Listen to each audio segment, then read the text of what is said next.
박해자를 복음 전파자로 부르신 하나님. 오늘 말씀의 제목입니다. 본문은 짤막하지만 사도 바울의 간증문입니다. 간증은 대개 세 가지 내용으로 구성이 되죠. 첫째는 믿기 전에 어떤 형편에 있었는가, 이교도였다든지 혹은 무신론자였다든지 또는 어떤 삶을 살았는지, 이런 내용들이죠. 그 두 번째는 믿게 된 과정입니다. 어떻게 해서 내가 예수 믿게 됐나, 마음에 어떤 변화가 있었다든지 혹은 누구의 전도를 받았다든지 어떤 사건이 있었다든지 믿음의 계기를 얘기를 합니다. 그 다음에 세 번째는 이제 믿은 후에 어떤 변화가 있었는지, 이제 그것을 얘기를 하죠. 사도 바울은 믿기 전과 믿은 후가 완전히 달라졌죠. 오늘 우리도 이 바울의 간증을 보면서 우리 자신의 삶, 우리가 가끔 그런 훈련을 합니다. 내가 예수 믿게 된 과정을 한 5분 정도의 간증문으로 정리해 보시오. 그래서 내가 예수 믿기 전에 이런저런 사람이었는데 어떻게 예수를 믿게 됐고 또 믿은 후에는 내게 이런 변화가 있었습니다. 이 간증은 상당히 강한 전도의 효력이 있습니다. 오늘 내 자신의 믿게 된 과정과 또 신앙 안에서 어떤 변화가 있었는지, 이것을 우리 개인적으로 한번 정리해 보시기 바랍니다. 그리고 이것을 또 지금도 많은 사람들이 나를 지켜보고 있기 때문에 나를 지켜보고 있는 많은 사람들에게 내 자신이 아주 소중한 간증들이 되시기를 우리 주의 이름으로 축원합니다. 바울의 간증의 첫 번째는 믿기 전의 모습이에요. 바울은 믿기 전에 유대교 열성분자였습니다. 오늘날에도 유대교도는 대략 세 부류로 나누는데 유대인들 중에 전혀 무신론자에 가까운 사람도 꽤 많습니다. 그리고 또 두 번째 부류는 이제 그냥 어영부영 믿는 유대교도들, 그 자유주의적인 유대교도죠.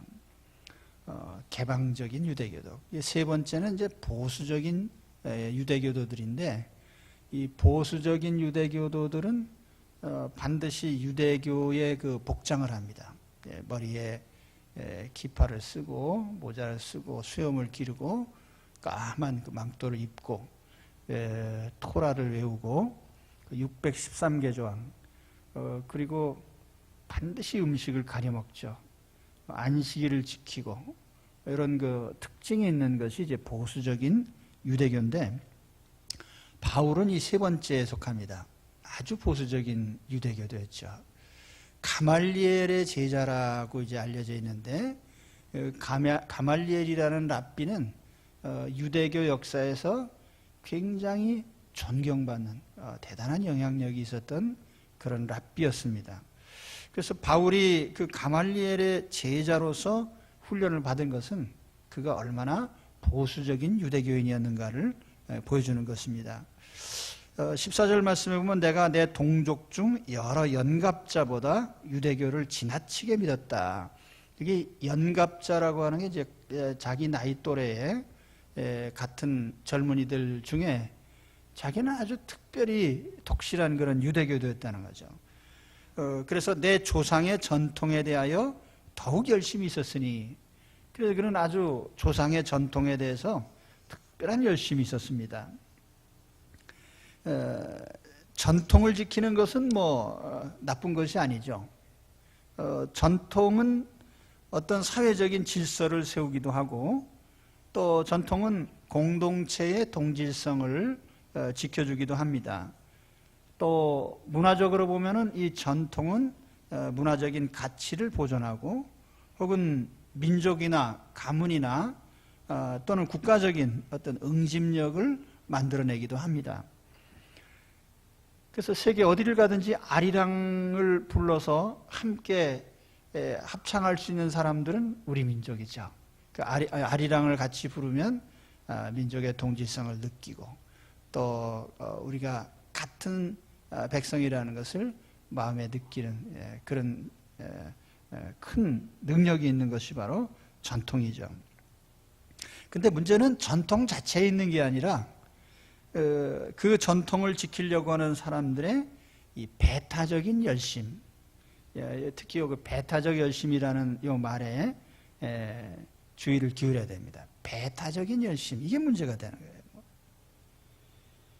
바울이 유대교 전통에 열심이 있는 것은 어떤 면에서 좋은 일인데 그 열심 때문에 예수 믿는 사람들을 다 붙잡아서 가두고 죽이고 이런 일을 했단 말이에요.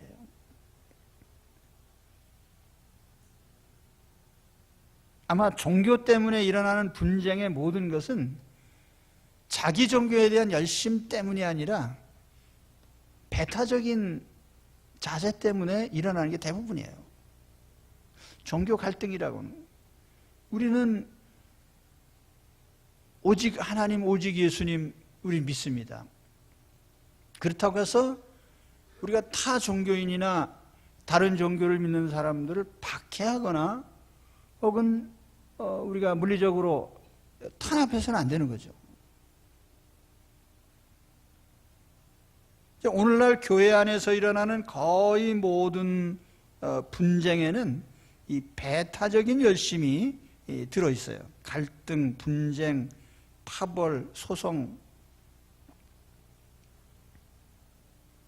사실 교회 문제는 거의 다 열성파들에 의해서 발생합니다. 열심 없는 사람들은요, 교회가 망하든지 말든지 별 관심도 안 둬요. 굳이 뭐 싸울 필요까지는 느끼지 않습니다. 그래서 되게 열성적으로 이렇게 하는 사람들이 싸우죠. 근데 싸우는데 악착같이 싸워요. 예. 그래서 열심 없는 사람들은 좀 갈등이 일거나 다투다가 그래서 아이고 뭐 내가 딴 교회로 가지 뭐 그러면서 그런단 말이에요. 근데 열성적인 사람은 딴 데로 가지도 않아요. 끝까지 달라붙어 싸우지. 그래서 이 교회의 분쟁이 길어지고 이렇게 되는 거예요. 웃지도 않으시네. 그러잖아요. 그 달라붙어 싸우는 사람들 보면 교회 밖의 사람이나 교회 안에서나 그냥 관심 갖지 말고 그냥 나눠지면 될 것을 달라붙어서 끝까지 싸운단 말이에요. 이상한 열심이야 그게.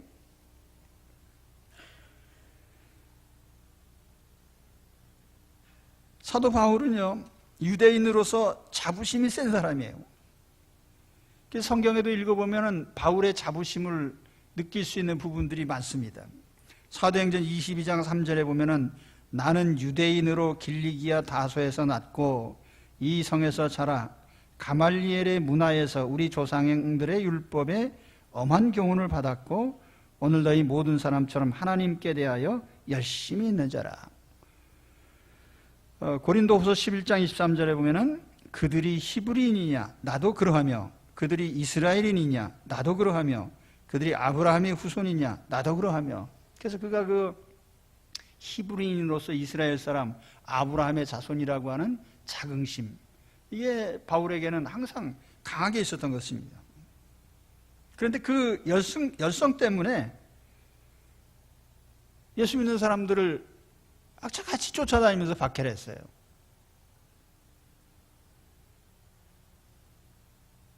유대교의 열성인 만큼 또 예수 믿는 사람은 너무너무 미워했던 겁니다. 그래서 사도행전 22장 4절에 보면은 내가 이 돌을 박해하여 사람을 죽이기까지 하고 남녀를 결박하여 옥에 넘겼노니 이에 대제사장들과 모든 장로들이 내 증인이라. 또 내가 그들에게서 다메섹 형제들에게 가는 공문을 받아가지고 거기 있는 자들도 결박하여 예루살렘으로 끌어다가 형벌받게 하려고 가더니, 그래서 바울이 얼마나 유대교인으로서 예수 믿는 사람들을 열심히 탄압했는지 그것을 이제 이렇게 얘기를 합니다. 자, 오늘 우리가 어떤 것에 열성을 가졌다, 특히 어떤 종교나 사상의 열의를 가지고 있는 것, 그것이 예수 믿기 전에 이교도로서 우리가 그런 열성을 가졌다고 하면 그 열성 자체는 뭐 탓할 것이 없어요. 그러나 그것이 배타적이 되어서는 안 된다는 것입니다. 우리 같은 믿는 사람끼리도 사실 그 열성에 대해서는 서로 견해차가 있어요. 그래서 열성이 없는 사람은 저 사람은 왜 저렇게 흐리멍텅할까? 맨날 저게 예수 믿는 건지 안 믿는 건지, 그래서 항상 또 공격을 하게 되죠. 또 반대로 다른 사람이 과하게 열성을 내는 걸 보면 저 사람은 좀 웬만큼 믿으면 됐지 왜 저렇게 열성적인가. 부부 사이도 그래요. 남편이 너무 열성적이면 저 사람 예수에 미치지 않았나. 그래서 좀 살살 믿으라고 잡아 끌죠. 예. 그래서 우리가 이 열성이라고 하는 것 자체가 어떤 면에서는 긍정적이고 좋단 말이에요. 그런데 이게 배타적인 면이 되면은 다른 사람에게 계속 공격적으로 나가는 거예요. 바울의 생애가 그랬어요. 바울은 유대교도로서 열성적인 신자였는데 그것이 예수 믿는 사람을 박해하고 심지어 예수 믿는 사람을 죽여도 좋다, 이런 아주 극단적인 생각을 갖게 된 거죠. 그게 이제 예수 믿기 전에 바울의 모습이에요. 오늘날 이 땅에도 보면은 이 종교적인 적대감, 또 종교적인 반감, 이것으로 가득 찬 사람들이 많습니다. 그래서 우리 인터넷에 보면은 뭐 기독교를 욕하는 사람들이 별 욕을 다 해요. 거기다가 예수 믿는 사람에 대한 증오심, 그거 어디서 생겼는지 모르겠어요. 근데 아무튼 그러한 그 배타적인 공격성.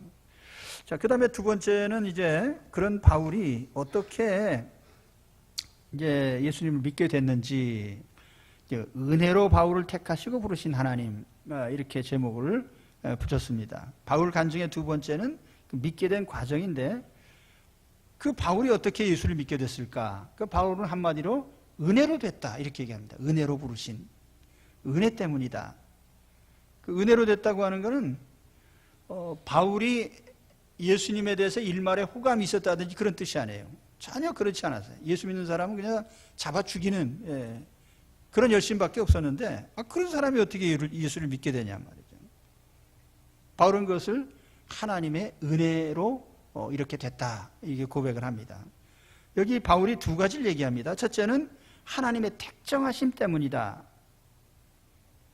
15절에 보면 그러나 내 어머니의 태로부터 나를 택정하시고, 여기 택정이라는 말이 나오죠. 우리 기독교 교리에서 아주 중요한 선택의 예정론, 하나님이 나를 하나님 자녀로 택하셨다라고 하는 굉장히 중요한 우리 신앙의 내용입니다. 하나님 나를 택하셨어요.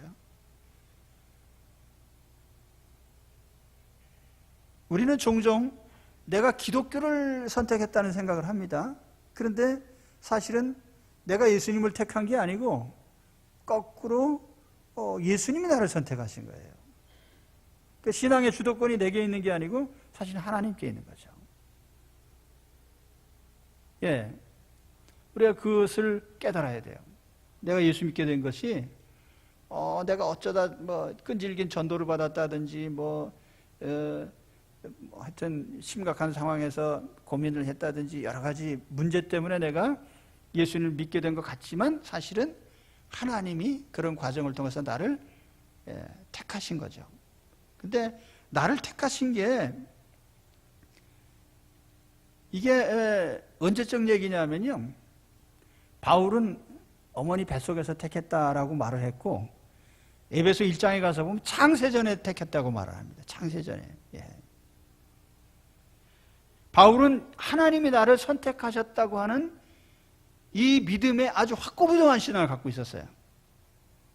오늘 우리도요, 이 신앙에서 출발해야 됩니다. 하나님이 나를 택하셨기 때문에 내가 하나님 자녀가 된 겁니다. 적어도 우리 장로교회를 다니시는 분들은 이 신앙에 확고한 확신을 가지셔야 돼요. 데살로니가전서 1장 4절에 하나님의 사랑하심을 받은 형제들아 너희를 택하심을 아노라. 곧 창세전에 그리스도 안에서 우리를 택하사 우리로 사랑 안에서 그 앞에 거룩하고 흠이 없게 하시려고 그 기쁘신 뜻대로 우리를 예정하사 예수 그리스도로 말미암아 자기 아들들이 되게 하셨으니. 이건 바울의 신앙이 아니고 모든 사도들이 같은 신앙을 가졌어요. 베드로 사도나 요한 사도도 똑같은 말을 합니다. 베드로 사도는 베드로후서 1장 10절에 그러므로 형제들아 더욱 힘써 너의 부르심과 택하심을 굳게 하라. 너희가 이것을 행한즉 언제든지 실족하지 아니하리라. 그러니까 베드로 사도 역시 하나님이 나를 부르시고 택하셨다고 하는 것, 그 신앙 안에 있는 거죠. 요한이서 1장에 보면은 1절에 보면은 장로인 나는 택하심을 받은 부녀와 그의 자녀들에게 편지하노니. 요한계시록 17장 14절에는 그들이 어린 양과 더불어 싸우려니요 어린 양은 만주의 주시요 만왕의 왕이심으로 그들을 이기실 터이요 또 그와 함께 있는 자들 곧 부르심을 받고 택하심을 받은 진실한 자들도 이기리로다. 그래서 요한 사도 역시 하나님이 택하신 자들이 이긴다라고 하는, 하나님 택하심. 예수님께서도 이 말씀을 분명히 하셨죠. 너희가 나를 택한 것이 아니요 내가 너희를 택하여 세웠나니. 너희가 나를 택한 게 아니라 내가 너희를 선택한 거다. 그래서 오늘 우리가 어떻게 바울 같은 박해자가 예수 믿는 사람이 되죠? 그건 하나님의 택하심 때문에 가능한 거예요. 그죠? 하나님이 오늘 내가 예수 믿게 된 것은요 하나님이 나를 택하신 결과입니다. 또 한 가지 오늘 바울이 얘기하는 것이 은혜로 부르셨다고 합니다. 은혜로. 15절 보면은 그러나 내 어머니의 태로부터 나를 택정하시고 그의 은혜로 나를 부르시니. 은혜로 부르셨다. 이 은혜로 부르셨다는 것은 전제 조건 없이 불렀단 말이에요. 내가 대통령 표창 받은 훌륭한 사람이든지 아니면 전과자든지 상관하지 않고 내가 세상에 큰 권력자든지 아니면 비천한 노예든지 간에 아니면 내가 유식한 사람이든지 무식한 사람이든지 유능하든지 무능하든지 전혀 상관없이요. 아무 조건 없이 하나님께서 나를 택하시고 부르셨습니다.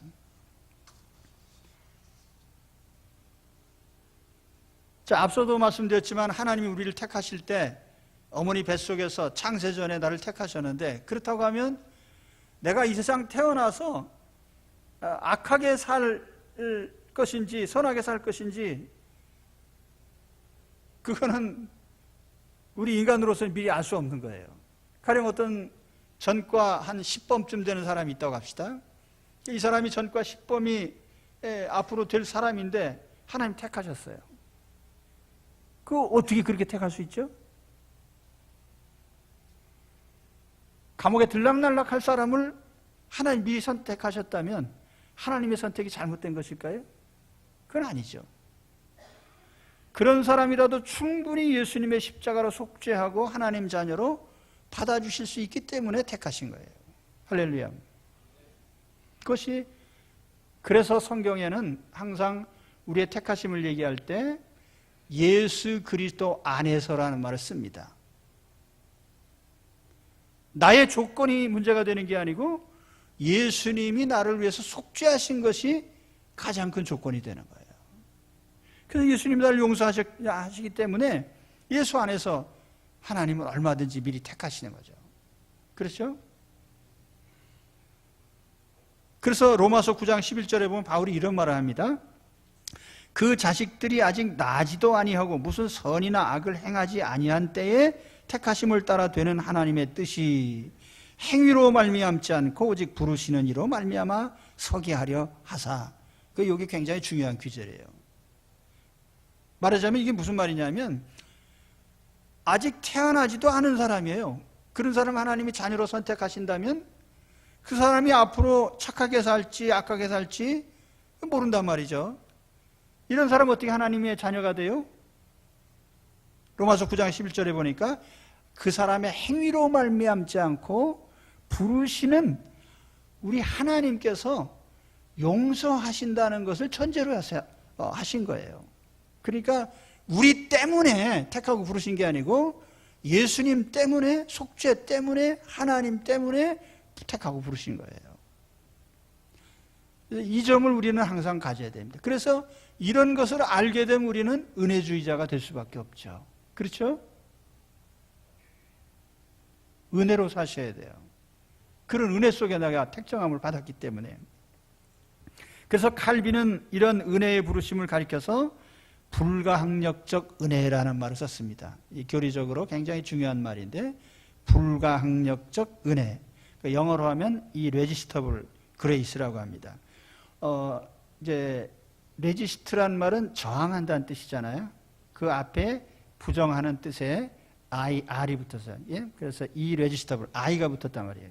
그러면 저항할 수 없는 그런 은혜가 되는 거죠. 이게 무슨 뜻이냐면 하나님이 나를 자녀로 택하시고, 야, 너는 이제 내 자녀야.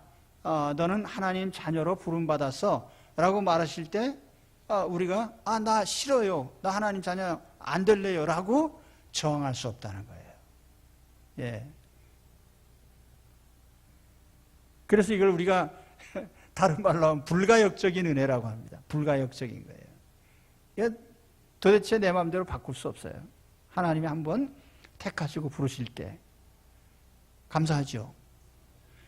저는 처음 예수 믿고 나서 그런 생각 가끔 했거든요. 내가 지금은 신앙의 열렬한 신자가 되는데 언제 또 내 마음이 돌변해가지고 내가 예수님 안 믿는 사람이 될까. 근데 그런 걱정은 할 필요가 없어요. 한번 택한 사람은 끝까지 하나님께서 인도해 가실 것이기 때문에요. 이것을 또 칼빈은 뭐라고 말했냐면 성도의 견인이라고 합니다. 견인. 말하자면 우리가 그리스도 안에서 믿음을 주셨을 때 끝까지, 견인차 아시죠? 고장난 차 끌고 가는, 우리 고장난 인생인데 하나님께서 견인해 가시는 거예요. 끝까지 하나님 자녀로 구원에 이를 때까지. 할렐루야. 그런 신자들이에요. 제가 늘 말씀드리지만 이것이 우리 그리스도 안에 있는 복음의 핵심이고, 우리 장로교인들은 반드시 이 믿음을 가져야 돼요. 아시겠죠?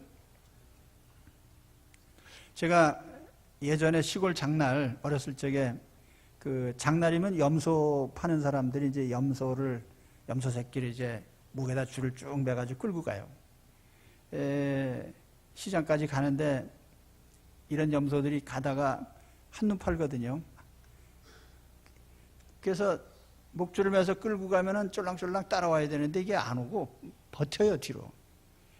그러면 염소가 버티면은 주인이 그냥 놔둡니까? 잡아 끌지. 그 모가지가 빠져라 하고 이제 끌려가는 거예요.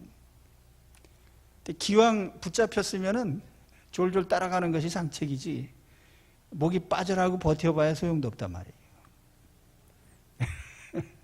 그래서 바울이 빌립보서 말씀에 보면 내가 예수께 붙잡힌 바 된 그것을 붙잡으려고 달려간다, 그 말이 있습니다.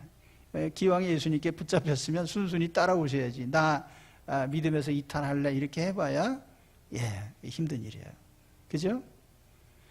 그래서 바울이 은혜로 이렇게 택하심을 받고 또 은혜로 부르심을 받아서 하나님 자녀가 된 겁니다. 바울이 믿게 된 과정을 이제 얘기한 거예요. 그 다음에 세 번째는 믿은 이후의 모습이죠. 믿은 이후에 바울은 물론 이제 예수 믿는 사람이 됐지만 또한 사도가 됐습니다.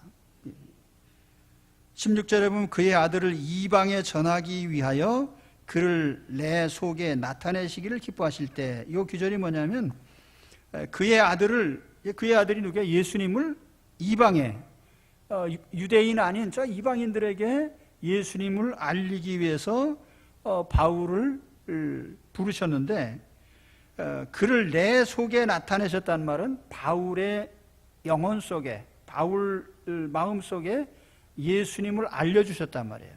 이분이 너의 구주시다, 너의 메시아다, 내가 이분을 알려야 된다, 이런 내용을 알려주신 거죠. 그래서 바울은 이 하나님이 주신 사명을 마음속에 항상 새기고 있었습니다. 너는 하나님의 아들을 이방인에게 전할 사도다 라고 하는 이제 이 미션이 주어진 거죠.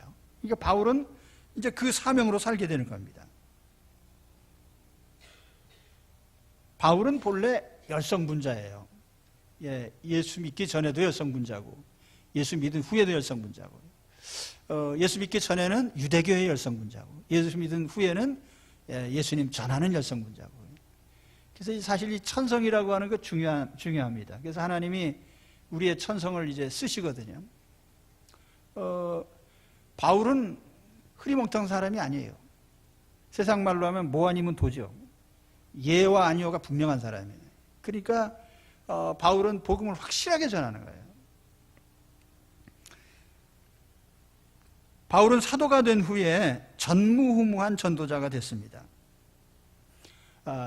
유대와 이스라엘 사람들에게 머물던 이 기독교를 세계의 기독교로 만든 사람이 바로 바울이에요. 바울이 언제쯤 예수를 믿게 됐을까? 대략 연령적으로 보면 한 30대 초반으로 생각합니다. 30대 초반에. 그러고 나서 바울이 네로 황제에게 목배임을 당한 것이 대략 60대 한 중반 이전, 60대 초반 그때쯤으로 생각합니다. 그러니까 적어도 30년 이상을 복음 전도하는 일에 헌신을 했어요. 근데 아시는 대로 바울이 제1차 전도 여행 때에 안디옥 교회의 파송을 받고 저 구브로 섬으로 가서 또 길리기아 다소로 해서 소아시아로 들어가서 루스드라, 이고니온, 더베로 해서 안디옥 이렇게 갔다가 되돌아오는 선교 여행을 했죠. 그리고 예루살렘 종교회의 끝나고 2차 또 전도여행이 이제 16장에 이어지는데, 그때는 그가 1차에 갔던 그 안디옥, 이고니온, 루스라, 더베 지역을 통과해서 이제 드로아에서 배를 타고 빌립보로 건너갑니다.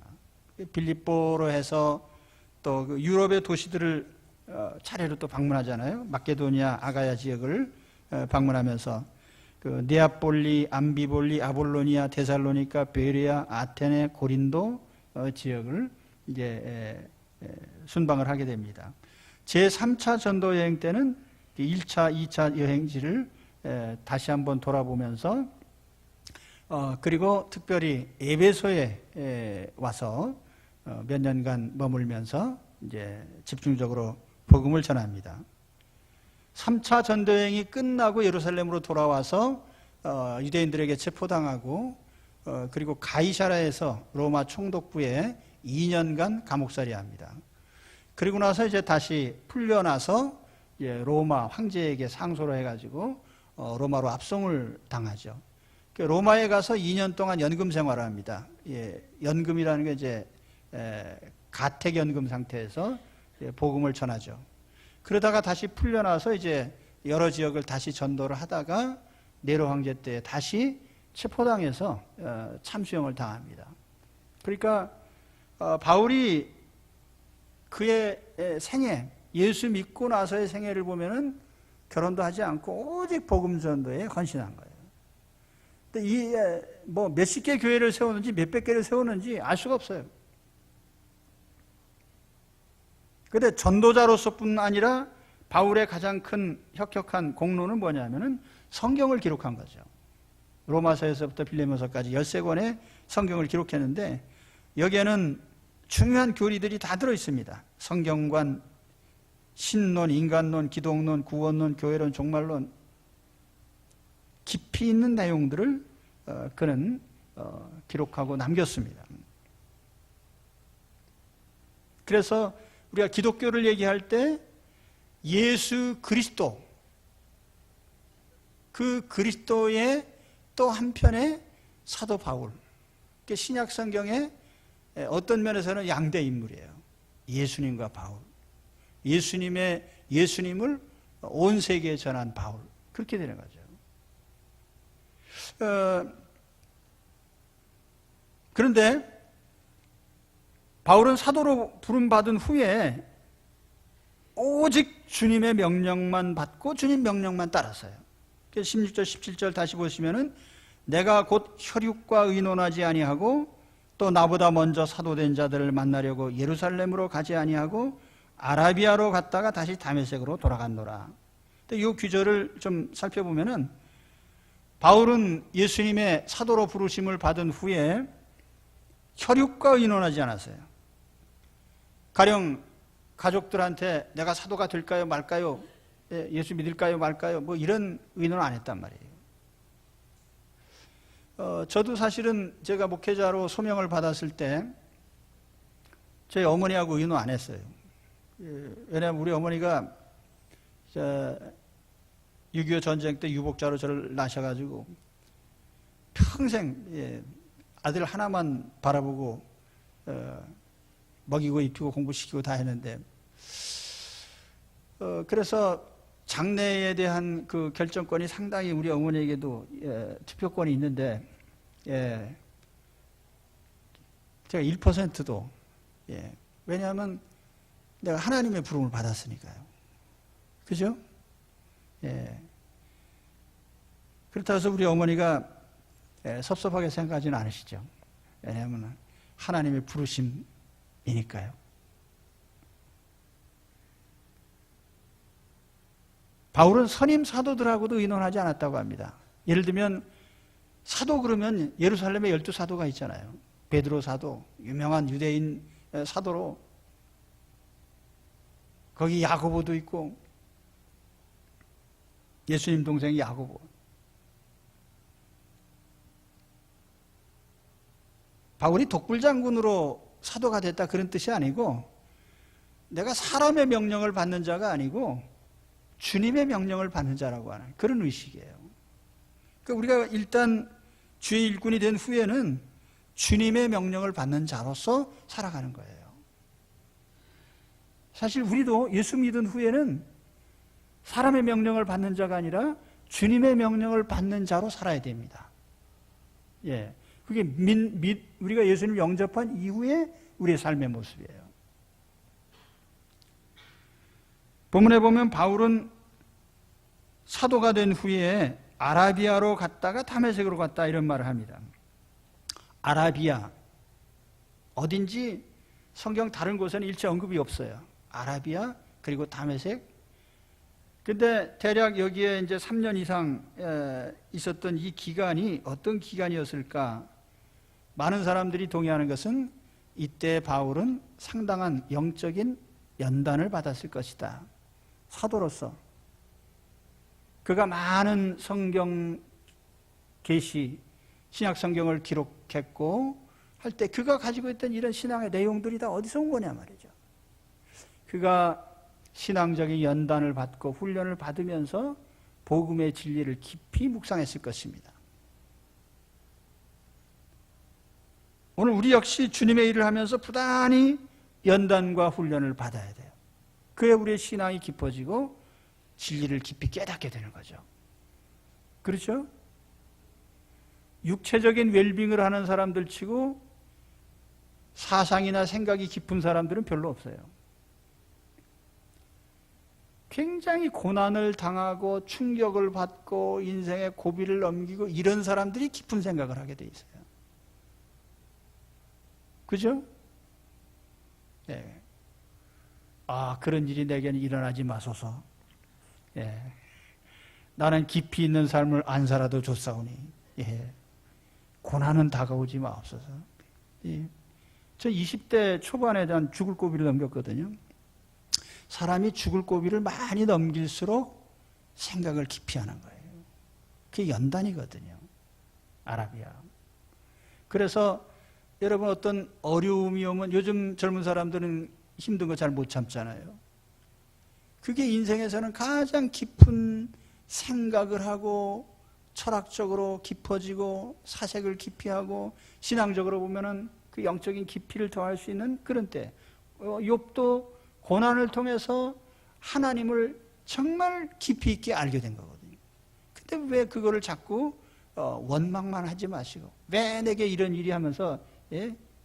그 영어로 why me? 왜 내게 이런 일이? 예. 그러지 마시고요. 하나님이 이런 일을 통해서 나를 정말 깊이 있는 인간으로 만든단 말이에요. 깊이 있는 신자로 만든다. 그 생각을 항상 하시기 바랍니다. 네. 세 사람만 아멘 하시면. 예. 그래서 이 아라비아 다메섹이라고 하는 거는 그 영적 연단인데요.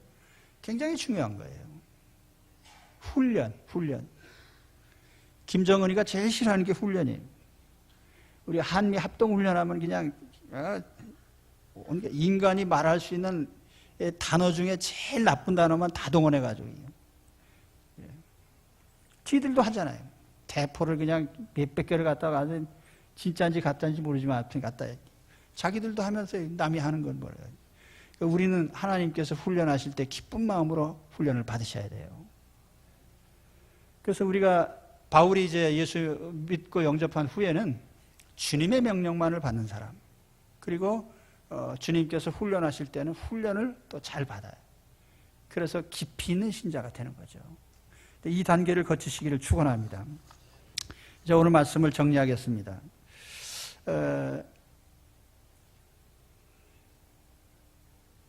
바울의 간증 속에는 인생 역전이 들어있죠. 인생 역전, 또 다른 말로 하면 신앙의 역전이죠. 그가 유대교도에서부터 어떻게 독실한 예수 믿는 사람이 됐을까? 신앙 역전이라고 말할 수 있어요. 신앙 역전. 우리가 교리적으로 회개라는 말도 쓰지만은 회심이라는 말을 씁니다. 회심. 또는 중생, 거듭남. 이 회심과 중생이 우리 신앙에선 가장 중요한 전환점이 되는 거예요. 그러니까 회심을 영어로는 컨버전이라고 합니다. 통상 우리가 회개 그러면 리펜트라는 말을 쓰는데, 리펜트라는 것은 뭐 항상 우리가 회개할 수 있죠. 죄를 짓고 회개하고 그런데 컨버전이란 말은 특별히 교리적으로는 회심이라고 합니다. 회심. 돌이킨다는 뜻이에요. 그러니까 컨버전이란 말은 뭐냐면 일생에 딱 한 번밖에 없어요. 하나님 등지고 살던 사람이 하나님 편으로 돌이키는 거예요. 예수님을 등지고 살던 사람이 예수께로 돌이키는. 그래서 이걸 이제 이 회심과 중생이 항상 연결되어 있습니다. 거듭남. 그러니까 영적으로 보면은 이 거듭남이라고 하는 건 문자 그대로 다시 태어나는 거예요. 새 사람으로 태어나는 거예요.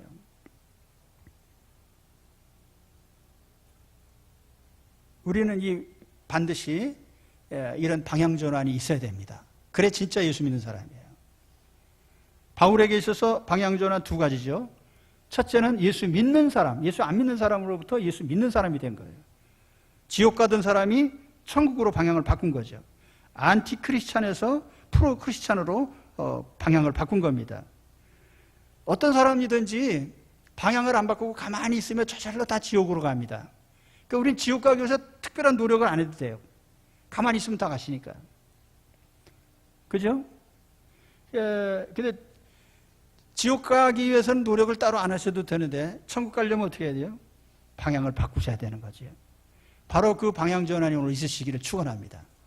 예수 안 믿는 사람, 박해하는 사람, 이런 바울에서 이제 예수님 믿고 예수 안에 있는 하나님 자녀로. 그러면 또 한 가지 방향 전환이 뭐냐면 인생의 사명이 바뀌어야 된다는 거예요. 인생의 사명, 살아가는 목적, 살아가는 삶의 과제, 미션이 바뀌어야 돼요. 바울은 유대교에 헌신하던 사람이죠. 유대 종족을 위해서 헌신하던 사람이에요. 그런데 이제는 예수님을 위해서 헌신한 사람이 됐어요. 지옥으로 가는 사람들을 천국으로 인도하는 그 사명을 받았습니다. 그래서 지난날 어떤 삶을 살았든지 이제부터는 주님이 주신 이 복음의 사명을 위해 사는 사람들이 돼야 돼요. 이제는 우리는 하나님을 위해서 사는 사람들입니다. 그렇죠? 소요리 문답 제1문에 인생의 제일 때는 본분이 무엇이뇨? 라고 묻습니다. 답이 뭐죠? 하나님을 영화롭게 하며 오직 하나님을 즐거워하는 것이다. 자, 이 본분으로 우리 인생의 목적이 바뀌어야 되는 거죠. 그렇죠? 그래서 오늘 바울처럼 이런 인생의 역전, 신앙의 역전을 이루시고 이제는 새로운 삶의 방향을 향해서 나가신 그런 분들이 되시기를 주의 이름으로 축원합니다. 기도하겠습니다.